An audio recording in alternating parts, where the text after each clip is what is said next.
சும்மா இருக்கும்போது பக்ராவுக்கு ஒரு ரவுண்டு போகலாமான்னு பார்த்தா, அங்கே பார்த்தா ரொம்ப சனக்கூட்டம். என்னடா இங்கே ரொம்ப சனக்கூட்டம்னு பார்த்தா, அடடா! இந்த கடையில் இவ்வளவு சனமா? என்னடா அண்ணன் உள்ளே போய் பார்த்தா, நம்ம ஸ்ரீலங்கா அண்ணன். நம்ம ஸ்ரீலங்கா அண்ணன் உடனே கொண்டு டேபிளில் மெனு லிஸ்ட்டை வச்சுட்டாரு. அண்ணன் வெளியே போயிட்டு மீனை சூஸ் பண்ணுங்க அண்ணன். என்ன மீனை சூஸ் பண்ணவா? மீனை வெளியே போய் பார்த்தா நம்ம ஃபேவரட் ஃபிஷ்ஷான ஷியாபாஸ் இருக்குது.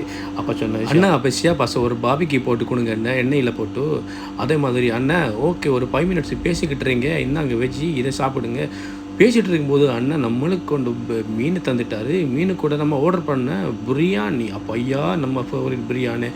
என் ஃப்ரெண்டு எனக்கு சிக்கனை தூக்கி தந்து ரைஸையும் தூக்கி தந்தால் இதை சாப்பிட்டு பார்த்தா இது வேறு ரகம், இது வேறு லெவலில் இருந்துச்சுல்ல. அப்போ நானும் என் ஃப்ரெண்டு பேசிக்கிட்டு இருந்தேன், எங்கே தான் நெக்ஸ்ட் ஃப்ரைடே சாப்பிட போகலாம்னு. வக்ராவா இல்லை டோகாவா? உங்களுக்கு இந்த மாதிரியான வீடியோ வேணுமுன்னா நம்ம சேனலை தொடர்ச்சியாக பாருங்க. சும்மா இருக்கும்போது பக்ராவுக்கு ஒரு ரவுண்ட்